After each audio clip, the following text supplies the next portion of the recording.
Olá, o ponto de vista de hoje vai falar um pouco sobre a crise hídrica, tentar entender o que levou o estado de São Paulo a ter essa seca nos reservatórios. E eu recebo aqui o professor da Faculdade de Engenharia Civil da Unicamp, Antônio Carlos Ufo. Bem-vindo, Antônio. Obrigado. Antônio, a primeira pergunta eu acho que seria mais viável a gente explicar o que é o Cantareira, como é que ele foi formado e também depois a bacia do PCJ, como é que ela foi formada, do que ela é composta. Ok. Bom, o sistema Cantareira, ele é um conjunto de reservatórios que foram construídos no final da década de 60 e a sua conclusão total terminou em 82. Então foram construídos 5 reservatórios de rios que nascem na Serra da Mantiqueira e descem para o interior do estado. Então esses rios são formadores do rio Piracicaba. Então nós temos o rio Camanducaia, que é afluente do rio Jaguari. O Jaguari e o Atibaia é outro rio, esses dois, quando eles se juntam, formam o rio Piracicaba aqui em Americana. Então, essa obra ela foi concebida então, no final da década de 60, porque a região metropolitana de São Paulo ela crescia numa taxa de crescimento muito grande e não existia água para todo mundo. Na década de 60, no início da década de 70, apenas 50% da população da região metropolitana de São Paulo tinha acesso à água e a sistema de esgoto. A maioria, os outros 50%, dependiam então de cisternas e também de fossas. Então você tinha um vizinho que tinha um poço e do lado do poço, do vizinho, você tinha uma fossa. Então existia muita contaminação da água, né, que era usada para abastecimento por causa desse esgoto.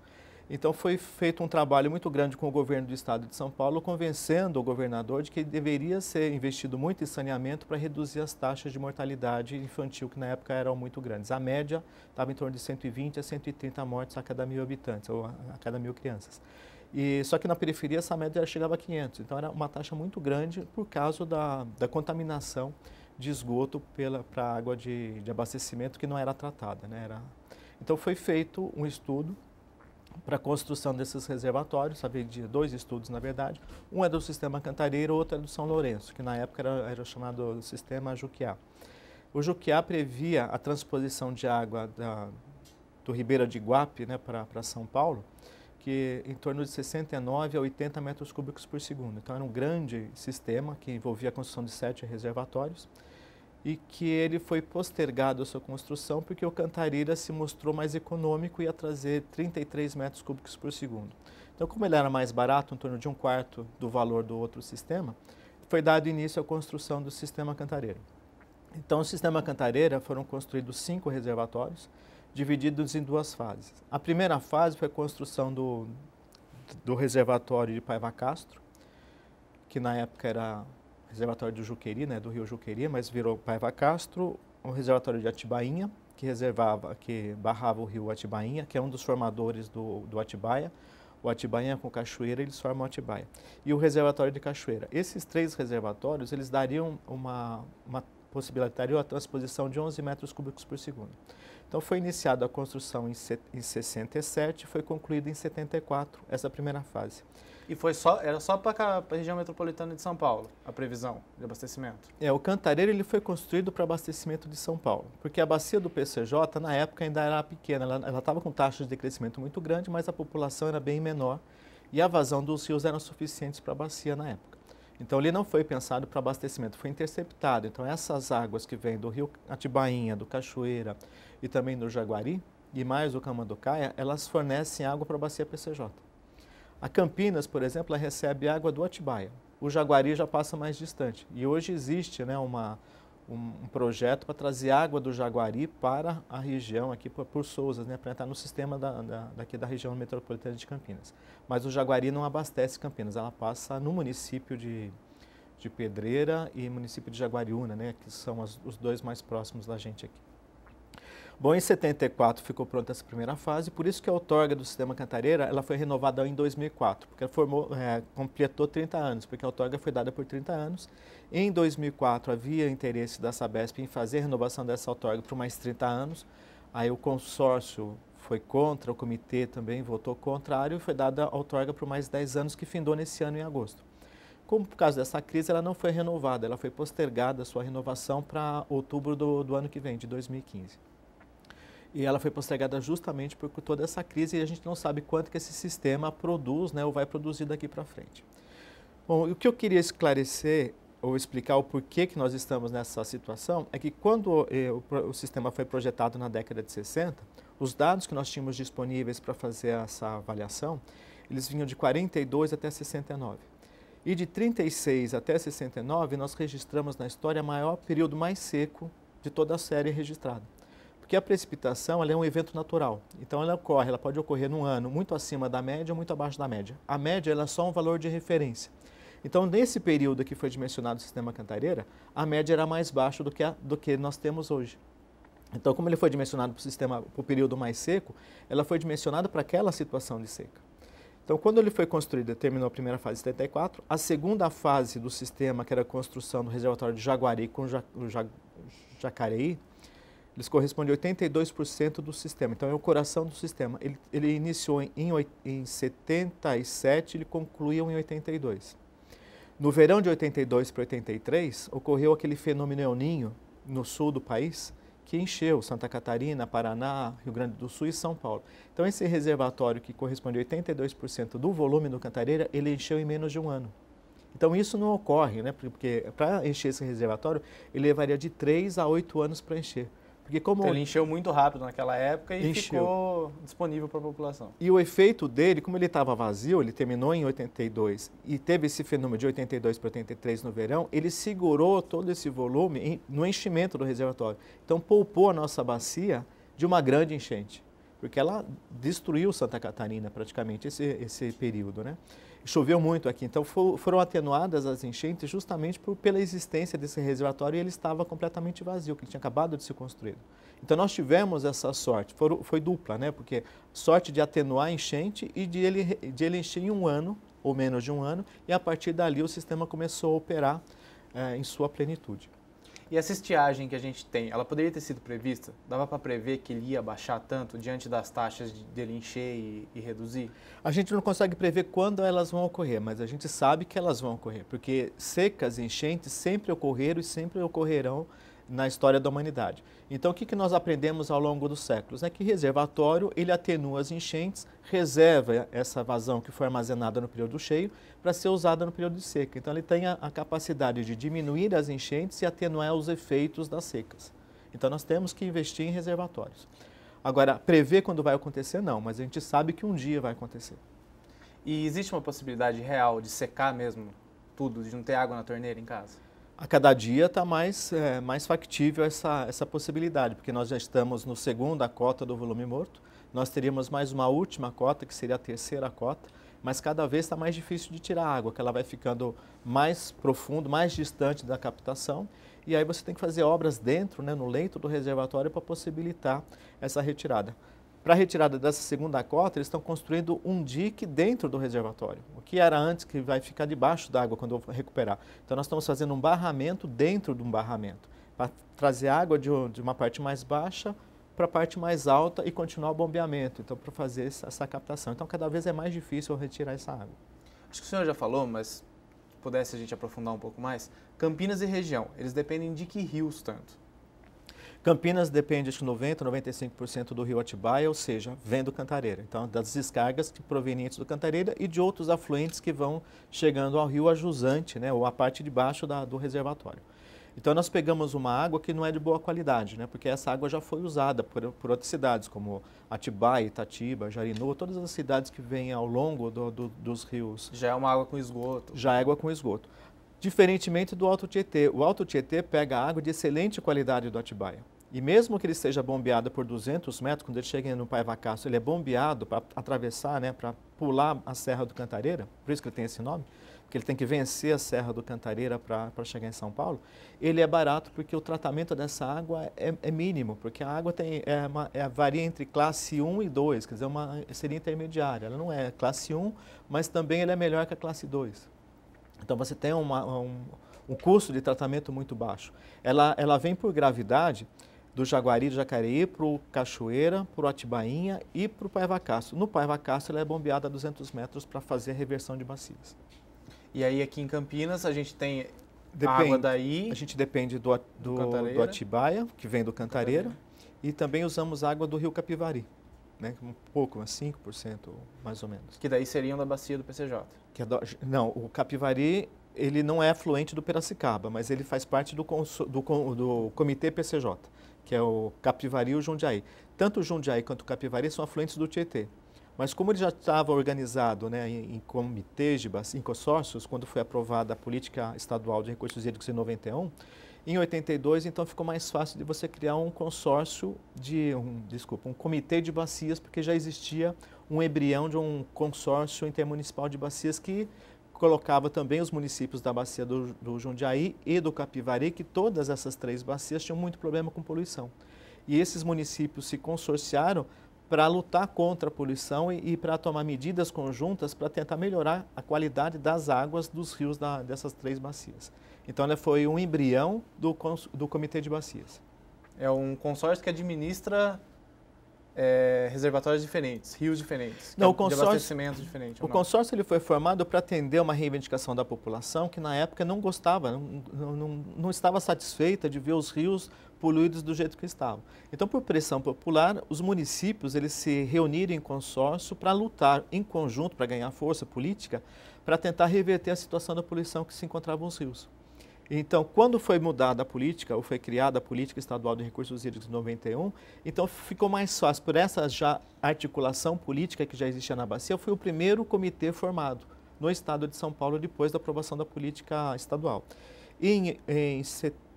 Isso foi em 91. Em 97 foi aprovada a Política Nacional de Recursos Hídricos, também com modelo de gestão por unidades de gestão, que seriam as bacias hidrográficas, que seria a menor unidade de gestão. Então, o Estado de São Paulo já tinha todas as suas bacias formadas, seus comitês formados, justamente porque a nossa política era mais antiga. E saiu, né, como nós teríamos um incentivo financeiro que era o FEHIDRO, ele incentivou a criação dos outros comitês da bacia, porque esses comitês teriam acesso a esse financiamento. Num primeiro momento, a organização por comitê, ela foi buscada justamente por ter um acesso a um recurso a mais. Então, não existia esse interesse de comitê de bacia. Então, era necessário para você ter acesso ao recurso do FEHIDRO. E depois, com o tempo, todos esses comitês observaram que facilitava o gerenciamento de recursos hídricos pelo comitê. Então, eles foram ganhando outras atribuições. Eles sabiam que existia um ponto positivo nessa organização de comitê de bacias para o gerenciamento e para solucionar vários problemas que tinham os municípios que sozinhos era mais difícil com relação à água. Então, dentro do comitê, hoje você tem que fazer um planejamento, né, de longo prazo, você tem que identificar quais são as carências da bacia, quais são as potencialidades, quais são os gargalos no desenvolvimento que passa pelo gerenciamento de recursos hídricos, porque se você não tem água, a bacia não cresce. Se não tem água, você tem problemas sanitários, tem problema de saúde. E se você resolve, equaciona o problema de água, você consegue equacionar o problema sanitário, então você melhora a qualidade de vida da população, melhora a saúde, você cria empregos, porque as empresas vêm em busca de água, que é um elemento essencial a todas as atividades humanas. Então, se você tem água disponível, você tem um potencial de desenvolvimento.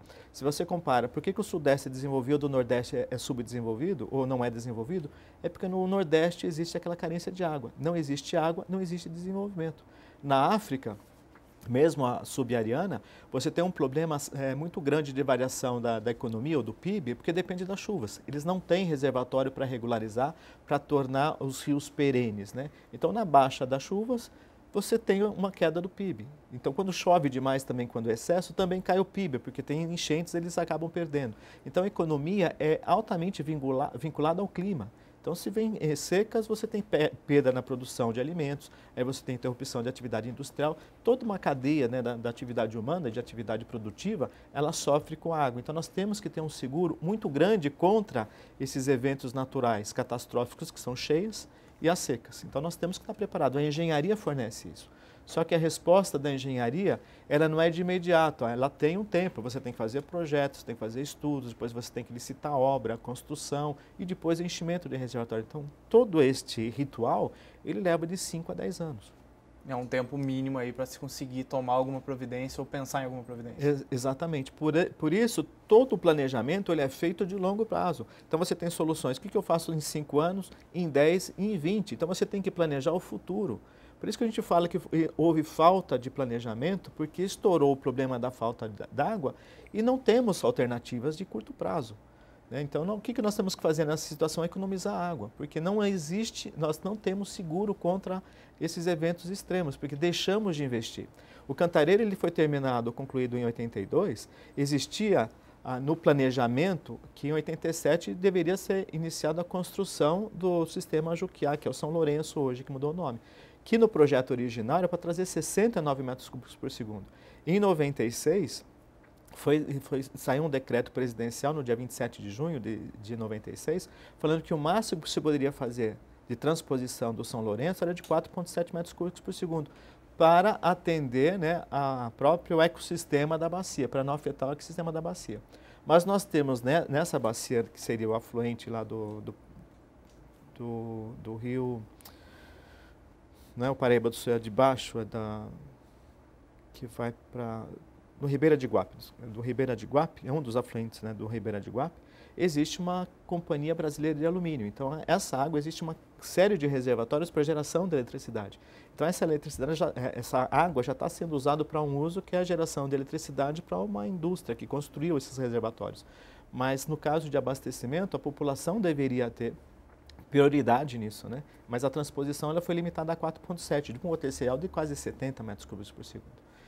Então, hoje eu fico com várias soluções, né, mas soluções que não são nenhuma solução de curtíssimo prazo. Hoje nós estamos completamente à mercê do clima. Então, você me perguntou, nós temos risco de desabastecimento? Temos, porque nós dependemos do clima. Se caso chova muito pouco, nós vamos entrar o ano que vem num estado de desabastecimento. Se por acaso chover o suficiente para haver alguma recuperação do sistema, nós podemos passar o ano que vem com aperto. Agora, se acontecer o que aconteceu em 82 para 83, o fenômeno El Niño, que veio uma chuva o dobro do normal, nós conseguimos encher novamente o reservatório em um ano. Agora, é provável que ocorra isso? É pouco provável, não é impossível, mas é pouco provável. Como pode acontecer o contrário também? Como pode. É mais provável que ocorra precipitações abaixo da média do que acima. Por quê? Porque esses últimos meses as precipitações vêm ocorrendo abaixo da média. Então, é mais provável que continue, que a gente chama de fenômeno de persistência, que esse fenômeno persista do que ele se inverta. Professor, a gente continua já falando desse assunto. O ponto de vista de hoje está falando sobre a crise hídrica e volta daqui a pouco.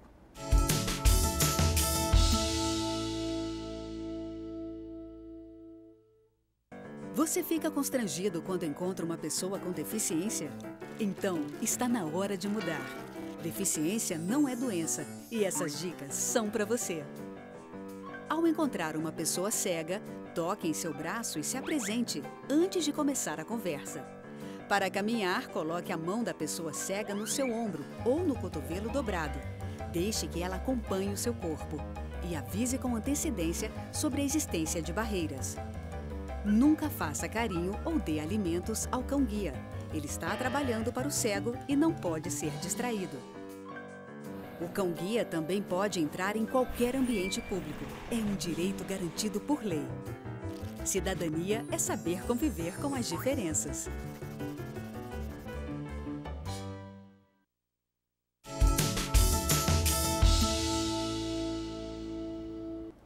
Voltamos com o ponto de vista falando sobre a crise hídrica com o professor Antônio Carlos Rufo, da Unicamp. Professor, o senhor vinha falando sobre consequências, principalmente algumas consequências ambientais, desde a transposição de um sistema para o outro de água, mas com essa seca, quais as consequências ambientais? Afeta o ciclo da chuva, por exemplo, por causa de um volume tão grande de um reservatório, da evaporação de água, ou no entorno dele animais podem sofrer com isso, a própria vegetação? Acho que todos sofrem, né? Mas esse é mais um efeito de macroclima local do que microclima local.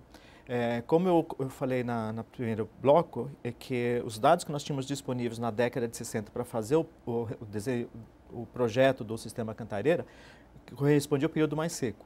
Depois da década de 70 começou a chover mais e as vazões dos rios do sudeste e do centro-oeste elas aumentaram de 20% a 30%. Então isso favoreceu a economia dessas regiões, porque todas as usinas hidrelétricas já tinham sido construídas ou que foram construídas, elas foram construídas num cenário de seco e começaram a operar num cenário de mais abundância, de 20% a 30%. Então eles ganharam um percentual de geração da eletricidade, porque a potência é diretamente proporcional à vazão. Se aumenta a vazão, aumenta a produção de energia. Isso durante 40 anos. Eu acredito, né, porque a hidrologia a gente fala que existe um efeito chamado José, que ele tem justamente esse nome porque ele faz alusão àquele personagem bíblico que interpretou os sonhos do faraó sobre as 7 vacas gordas sucedidas por 7 vacas magras. Então esse tem a conotação de 7 vacas gordas é quando nós estamos no período de fartura e as 7 vacas magras quando a gente entra no período de escassez ou de falta de dinheiro.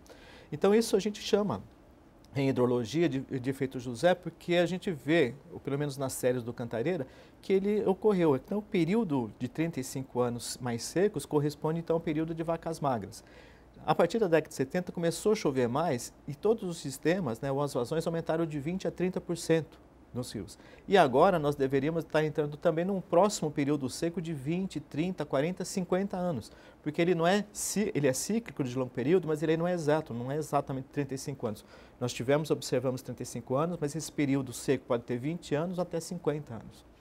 Isso é explicado pelos ciclos solares, né? pelo ciclo de Gleisberg, que tem um período de 70 a 100 anos, então dá 35 e 50 anos, em que aumenta a atividade solar ou diminui. Quando ela aumenta, chove mais, quando ela diminui, chove menos. Então nós devemos também observar uma queda da temperatura média mundial daqui para frente, pelo menos nos próximos anos, nas próximas décadas, 2, 3 décadas para frente, e depois novamente começa a elevação da temperatura e vai começar a chover novamente. Mas nessas próximas décadas, eu acredito que haverá uma redução das precipitações e, portanto, nós vamos ter mais recorrência de falta d'água do que do excesso, como nós tivemos esses últimos 40 anos, em que todo ano praticamente nós tínhamos notícias de enchente. Então, agora, daqui para frente, eu acredito que nas notícias agora vão ser de falta de água e falta de água. E nós não estamos preparados para isso, porque, como eu falei, como o clima foi mais generoso com a gente durante 40 anos, nós relaxamos no planejamento ou na implementação. E no hábito de consumo também, né? E o hábito de consumo também. Nós vivíamos num período de seca. Eu lembro quando eu era garoto, eu era criança, meus pais me levavam para a procissão pedindo chuva, porque o que se fazia na época não tinha. As vazões eram mais baixas e o país era mais agrícola e as pessoas dependiam da chuva. A agricultura dependia da chuva, não existia irrigação, muito pouco. Então nós dependíamos da chuva. Então a população das cidades do interior de São Paulo saiu em procissão, faziam novela pedindo chuva. E o que nós observamos hoje é isso, né? Todo mundo voltando a rezar pedindo chuva, pedindo a intervenção divina para diminuir essa crise. Mas como nós não fizemos o nosso dever de casa, não investimos em obras, porque um outro fato também é que o consumo na época, na década de 70, o consumo médio per capita era de 450 litros por habitante dia, pelo menos essa taxa que a gente fazia de dimensionamento de rede de distribuição. E hoje o consumo está entre 200 e 250, caiu pela metade. Então hoje nós usamos equipamentos mais eficientes, a indústria tornou-se mais eficiente consumindo menos, porque o recurso começou a ficar mais caro. Então nesse cenário nós tínhamos o quê? O aumento da precipitação, foram criados sistemas para uma situação de seca, ele foi operado na alta, a demanda de água por habitante caiu pela metade, então estamos seguros, né? Aí de repente inverte o clima e começa a chover menos e nós vemos que nós não tínhamos essa garantia. Então agora nós vamos entrar num período em que vamos ter que correr atrás do prejuízo, vamos ter que investir muito em redução de perdas, em redução de consumo, aumento da eficiência de consumo e procurar novas alternativas. E uma delas mais imediata seria o uso de efluentes tratados, né? Seria o uso de água de esgoto, que Campinas já anunciou que vai fazer. Isso traz algum prejuízo, tanto econômico quanto para a saúde? Olha, econômico ele é mais caro, porque você vai ter que tratar o esgoto, e o tratamento do esgoto ele é muito mais caro do que o tratamento de água. Mas na nossa região, eu acho que é até benéfico, porque hoje nós usamos a vazão bruta do Atibaia, que já foi usado por outros municípios sem tratamento. Então tem muito efluente sendo lançado no curso d'água sem tratamento nenhum. E nós usamos, então, o tratamento na estação de tratamento de água, nós estamos tratando uma água que já está contaminada pelo esgoto bruto. Então, se substituirmos o lançamento de esgoto in natura para efluente tratado, nós vamos ter um ganho. Na nossa bacia vai ter um ganho. Mesmo que os sistemas de esgoto, como foi anunciado ali por uma pesquisa da engenharia química, né, o professor Wilson Jardim falando que não consegue no tratamento convencional nem de esgoto nem de água tirar fármacos, por exemplo, que um dos grandes problemas é o hormônio feminino que é lançado por causa da pílula anticoncepcional, que é lançado no curso d'água. Isso não só no Brasil, mas no mundo inteiro, ele faz com que algumas espécies de peixes mudem de sexo, né? Virem fêmeas, né? Isso também afeta outros animais, né, também de grande porte. Nós bebemos essa água, então nós sofremos também efeito desse hormônio. Mas é muito melhor você passar por 2 tratamentos, ou de efluente, ou tratamento de esgoto, e depois um tratamento de água para tratar essa água e desse efluente tratado, que ainda vem com remanescências de fármacos, do que você pegar essa água com esgoto bruto e fazer só por um tratamento, com tratamento de água. Então, para a nossa região, é um ganho você usar, jogar a água tratada, ou efluente tratado, para depois ser captado, porque nós estamos substituindo o esgoto bruto por um efluente tratado. Então, a gente pode dizer que acaba sendo uma água mais limpa.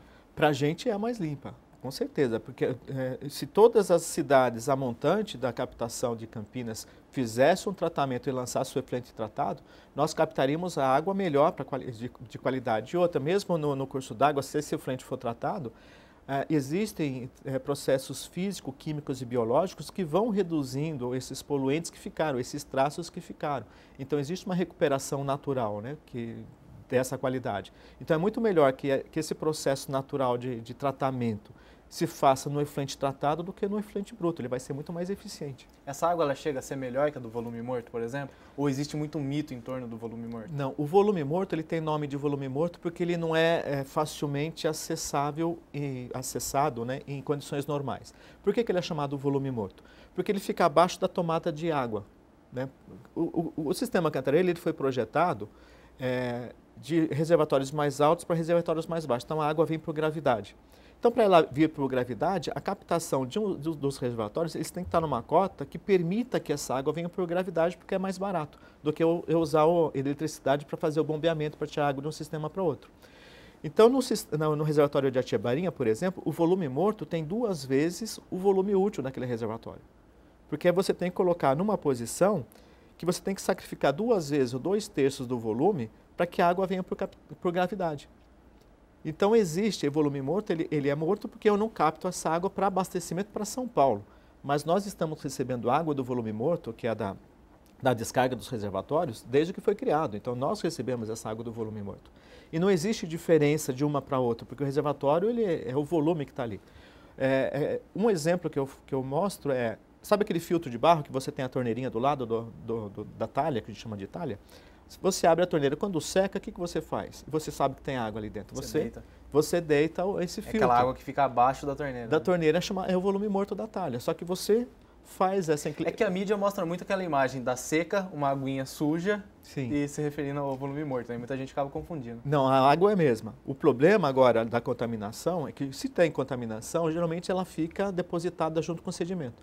Agora, como o nível da água do reservatório do Jaguari já desceu muito, a captação já está acima, né? Está acima da cota, ou seja, o nível da água está muito abaixo de onde é captado. Então, é necessário que você pegue por bombeamento para levar essa água. E para que a água chegue às bombas, eles escavaram ou dragaram um canal onde era leito do reservatório, onde era o fundo do reservatório. Então, fizeram um córrego, né? Fizeram um córrego dentro do leito. Então, isso mexe com o sedimento. Mexe com o sedimento. Então, essa água que vem trazendo o sedimento é que pode ter algum problema. Mas, mesmo assim, ela vai passar do reservatório de Jaguari para o Atibainha, num lado, e do outro lado do reservatório, que é feita a captação para levar para o Atibainha, que depois do Atibainha ele vai para o gravidade, aí ele é bombeado também, porque já não tem mais cota para ir para o gravidade, então ele é bombeado no Atibainha para cair no canal que leva até o reservatório de Paiva Castro, para somente ser bombeado para São Paulo. Então, é muito pouco provável, né, que esse sedimento ou essa poluição chegue a São Paulo. E como ela está ainda longe da captação da tomada d'água para Campinas, também é pouco provável que esse sedimento acabe se misturando com a água que venha para cá. Nós temos outros problemas, né, para pensar de poluição, que são as descargas que vêm depois do barramento, que vão poluindo a água que nós captamos aqui. Agora, São Paulo pega água excelente. Nós é que pegamos a água mais misturada suja lá com efluente. E, professor, o uso de água de subsolo, porque muito se fala no aquífero Guarani. Mas o que é o aquífero? Ele é realmente um depósito grande de água, ele é composto por várias águas subterrâneas. É uma saída utilizar água de subsolo ou não? É prejudicial isso para o ecossistema como um todo? Então, imagine o deserto do Saara, é só areia. Imagine que comece a chover no deserto do Saara e começa a haver uma formação por cima de vegetação e aí forme uma camada de nutrientes e você mantém uma floresta como a floresta amazônica. Embaixo vai ser areia.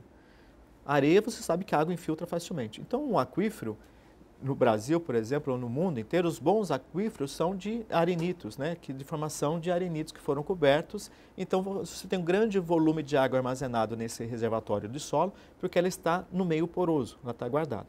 Na nossa região aqui, tanto São Paulo, ou um terço do estado de São Paulo, que vem desde Cananéia, que vai até Poços de Caldas, que já é no estado de Minas Gerais, você tem a formação que chamamos de cristalino. E o cristalino, o que é? É o dobramento de rocha, porque nós temos a Serra do Mar. Então ela foi dobrada, então é rocha que nós temos no subsolo. Então em rocha a gente só consegue tirar água se por acaso o poço que for perfurado, ele atingir fratura, porque a água só vai estar presente ou circulando nas fraturas. Então essa é uma região pobre para água subterrânea. Então nós fazemos os poços nessa região, mesmo poço profundo, a gente consegue tirar uma vazão de 2 a 22 metros cúbicos por hora. E esse volume é muito pequeno, de 2 a 22 metros cúbicos por hora para abastecimento público. Ele pode satisfazer, por exemplo, um comércio, um posto de gasolina que precisa usar aquela água para lavar carros, né? Ou lavar rápidos, também você consegue atender a demanda. Agora, para a população, você tem uma população pouco atendida. Depois nós temos uma faixa de mais ou menos 100, 120 quilômetros ao longo dessa divisão, que nós chamamos de aquífero Tubarão, que era de recarga do Guarani, mas isso já está depois de Piracicaba, lá depois de Rio Claro, já pega um pouquinho do Corumbataí, ele recebe um pouco a água dessa formação, ou São Carlos, que você tem já acesso ao Guarani. Só que em alguns lugares nessa região você tira água ou com flúor demais em excesso ou com enxofre. O enxofre tem aquele cheiro ruim, né? Então você não consegue beber essa água com esse cheiro, mau cheiro. E o flúor, ele é prejudicial à saúde, então em grande concentração ele faz mal. Então nós teríamos que diluir, quando vem com flúor, a gente ainda pode diluir na água superficial, mas mesmo assim tem teor de flúor que a gente teria que colocar no limite aceitável para a saúde humana. Na região de Presidente Prudente existe esse problema, então eles têm que pegar água de poço, misturar com 80% da água superficial para atender a população. Então essa água já vem, a água distribuída para a população, ela já vem com flúor.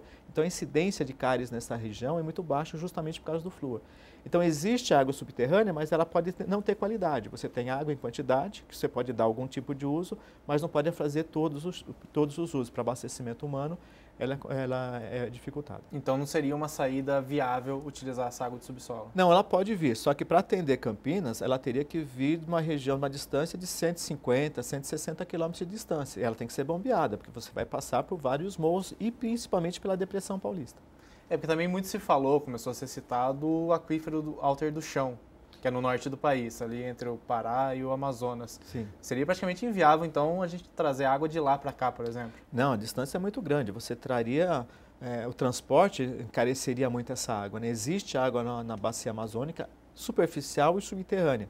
Mas para você trazer essa água, quanto que você paga pelo litro de água? Ou quanto que você paga pelo metro cúbico d'água?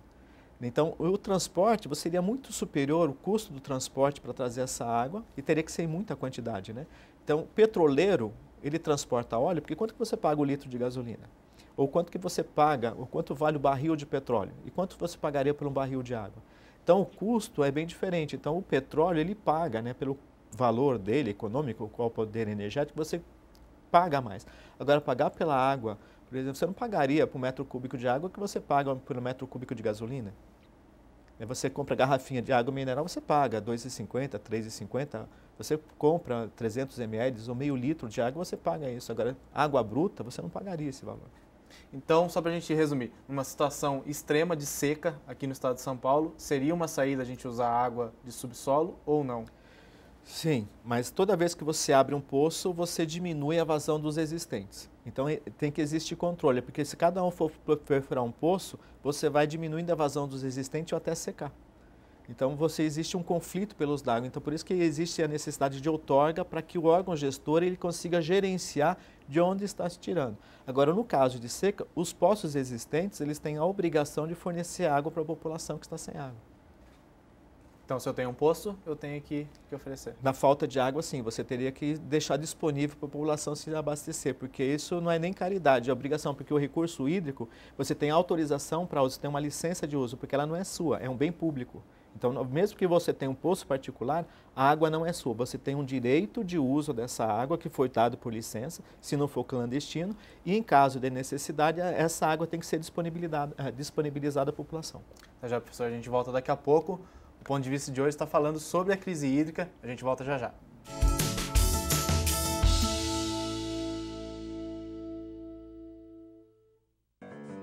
Você fica constrangido quando encontra uma pessoa com deficiência?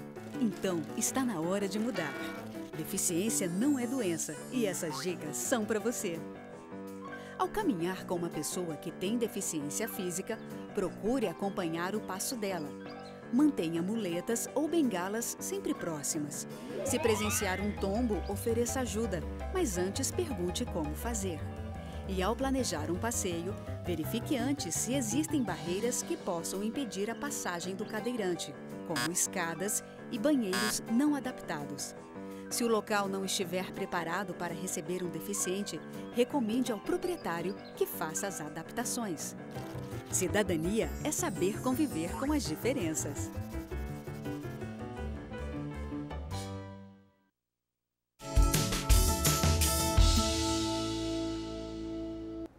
Voltamos com o ponto de vista falando sobre a crise hídrica.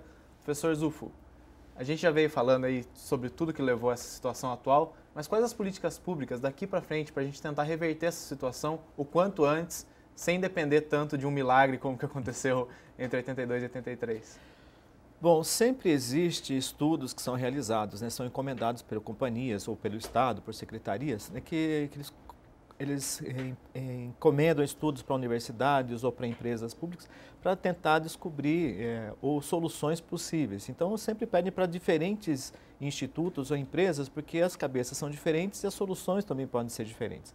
Então, existem muitos estudos feitos já no passado, né, que embasaram talvez essas soluções que o governador está apresentando, né, de várias soluções. Eu posso citar algumas.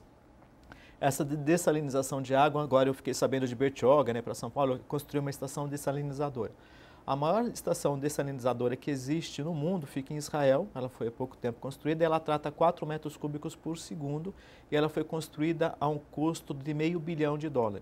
Só que ela não tem que bombear essa água a 800 metros de altura, né, tem que vencer a Serra do Maré, essa distância. Se eu não me engano, essa previsão da obra em Bertioga está orçada em 6 bilhões. 6 bilhões porque eles estão querendo fazer o tratamento de 40 metros cúbicos por segundo. Então, para jogar por Cantareira. Para jogar por Cantareira, não sei se seria na Cantareira, né? Acho que talvez no Rio Claro, alguma coisa assim, né? Outro reservatório que fica mais próximo ali de Bertioga. Cantareira teria que passar pela bacia mais longe ainda do Paraíba do Sul para chegar no Cantareira. Então, talvez fique no Alto Tietê mesmo. Uma outra possibilidade seria pegar água também na Bacia Santista e usar os penstocks da usina de Henry Borda, que já tem, né? Já está pronto, são os dutos que descem para Santos, ou para Cubatão, né? Que vai sair em Santos. Mas isso seria um investimento, mas mesmo assim você tem que tratar essa água, ela usa muita energia, a tecnologia que nós temos, ela usa muita energia para fazer essa dessalinização. Então, nós já estamos também à beira de um passo de uma crise de abastecimento de energia elétrica. Os reservatórios também estão secos, o que produzem energia elétrica. E nós temos todas as usinas termoelétricas gerando eletricidade para suprir a carência da produção de energia elétrica do sistema hidroelétrico brasileiro, ou pelo menos do Sudeste e do Centro-Oeste, que é o mais afetado por essa seca. E como que a gente ia conseguir energia para fornecer para esse tratamento? Então, essa água de tratamento ou de dessalinização, ele seria caro por causa disso. Em Israel, eles conseguem tratar em torno de 35 centavos de dólar o metro cúbico. Mas nós estamos numa outra situação aqui, em que isso ficaria bem mais caro para a gente. Uma outra solução aventada seria a transposição da água do Tietê mesmo, de Barra Bonita, e trazendo, né, subindo o rio novamente, porque ela já está um pouco melhor. Mas o problema ali sim, você tem um problema de poluição do fundo, porque todo o esgoto do Alto Tietê, ele desce o rio Tietê e ele para em Barra Bonita. Depois de Barra Bonita, o rio já está recuperado, ele já tem vida novamente. Mas o problema é que o lodo ficou em Barra Bonita.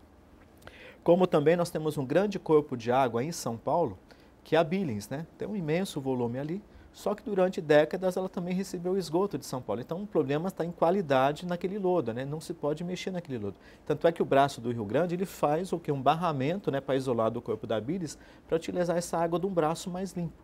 e também do Taquacetuba, também é retirado de um braço, só que esse tem conexão direta com o reservatório, que transfere essa água para o Guarapiranga. E o Guarapiranga, apesar de estar enquadrado em classe 1, ele recebe esgoto bruto e a qualidade daquela água é prejudicada. Tem muita formação de alga, porque tem muito nitrato e fósforo chegando por causa do esgoto, o que cria então a proliferação de algas. É por isso que vem com gosto às vezes a água, porque a alga se tem na água, passou por um tratamento convencional ou avançado, na hora de clorar, de passar o cloro, ele dá gosto. O cloro ele reage ainda com a alga que está presente, que passou pelo filtro, e dá aquele gosto e sabor, então dá odor e sabor à água que tem aquele gosto ruim. Nós experimentamos isso em Campinas em 97, quando houve, né, contaminação por alga e o tratamento, a água durante 40 dias, a Sanasa ela oferecia uma água com gosto ruim. As pessoas nessa época, em 97, em setembro, agosto e setembro, passaram a comprar água mineral, porque até aquela época a gente usava a água do sistema público, colocava nesses filtros de barros e usávamos. Normalmente. Professor, e a transposição das águas do Rio Paraíba do Sul para o Cantareira? Esse é um outro problema, porque nós temos na nossa política nacional, o gerenciamento de bacias o gerenciamento de recursos hídricos é feito por bacias hidrográficas. Se o rio nasce num estado e passa por outro, ele passa a ser um rio federal. Então, no caso, o Paraíba do Sul, ele nasce, né, em São Paulo, mas ele atravessa parte de Minas Gerais e depois o Rio de Janeiro. Então, ele é federal porque passa em 3 estados. Então, ele deveria ser gerido por uma bacia federal, por um comitê de bacias federal.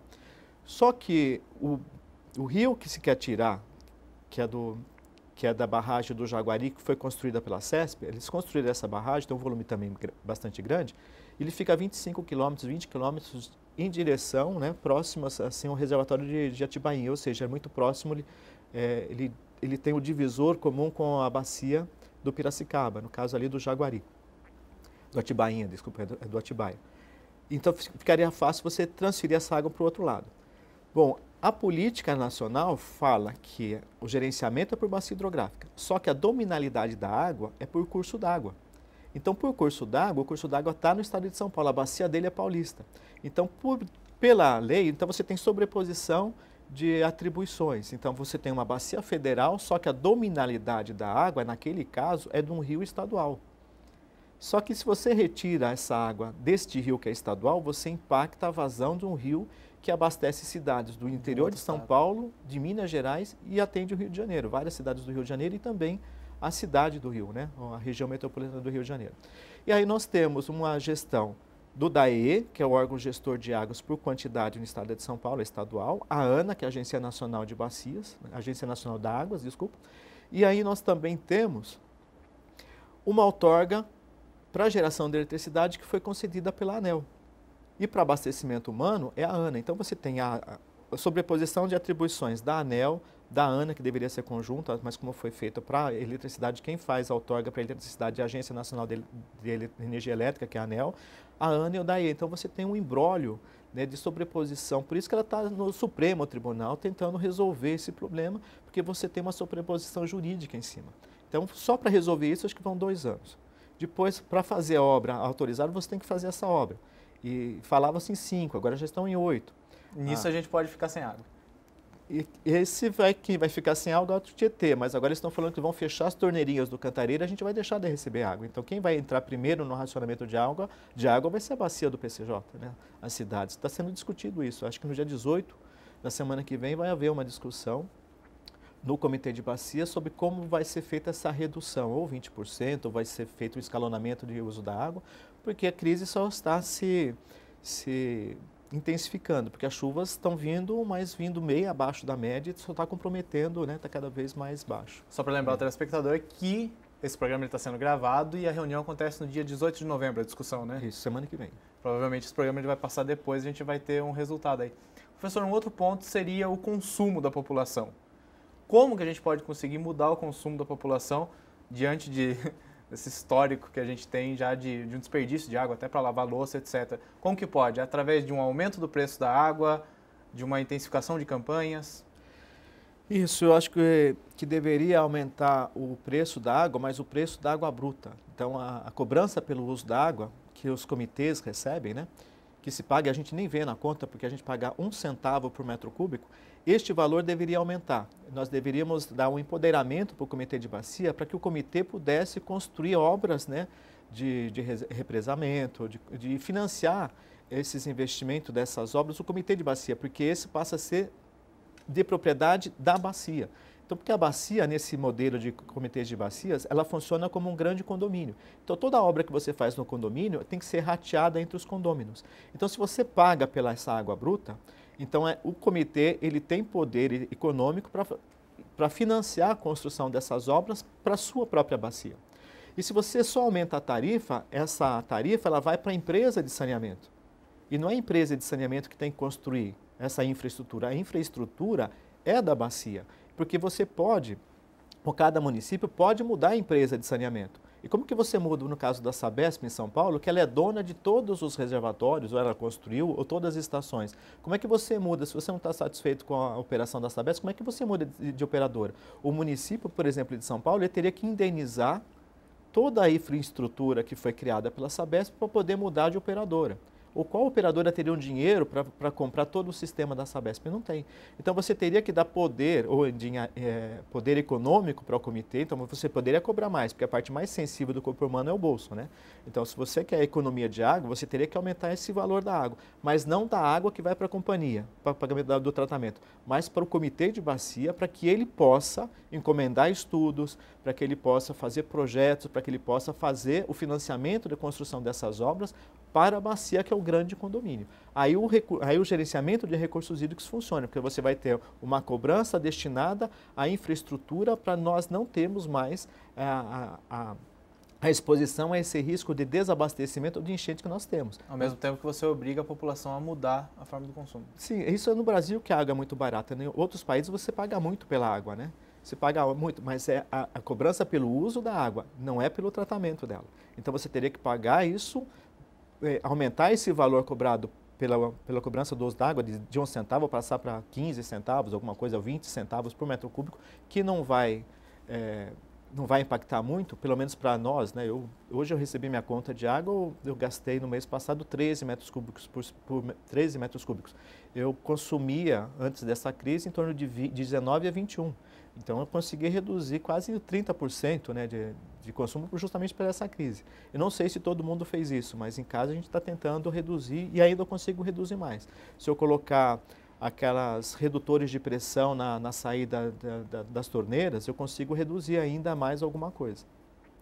Então, quando aumentar esse preço, 13 vezes 20 centavos, você teria R$6 de aumento na tarifa. Então, não é muita coisa. Então, também acaba não sendo tão paliativa a situação, a solução. Não, paliativas, não. De imediato, não. Você consegue reduzir a vazão, com a cobrança de 20 centavos na conta, desculpa, eu fiz a conta errada, se 20 centavos eu teria 2,60 de impacto na minha conta, não seria muito alto, né? Já ficaria mais difícil da população mudar, então, os hábitos, eu acredito. Eu pagaria uma garrafinha de água mineral por mês a mais na conta d'água, né? E esse recurso seria suficiente para começar que o comitê de bacia investisse em obras de melhoria das condições hidrossanitárias, né, da nossa bacia. E falta política de educação? Tem como mudar essa política de educação? Sim, falta, porque só a educação ambiental é que consegue despertar consciência ambiental nas pessoas, ter aquela consciência do desperdício da água. Porque isso é muito difícil, porque isso é cultura, você tem que mudar toda uma cultura. E isso leva gerações. Então nós temos que investir muito em educação ambiental para mudar o comportamento, né, ou como as pessoas encaram, né? Então tem que educar de criança, porque o mais velho não vai conseguir mudar, né, os seus hábitos que foram adquiridos em décadas, né? A gente tem que mudar as futuras gerações. Então a resposta para a educação ambiental hoje, ela vai ser percebida daqui a 20, 30, 40 anos. Nós temos que educar as gerações daqui para frente. E essa é uma mudança que vai ser transgeracional, né? Então tem que ser educação ambiental para mudar essa consciência sobre o uso, a nossa relação com a água. Professor, muito obrigado pela presença. Se o senhor quiser deixar algum recado final.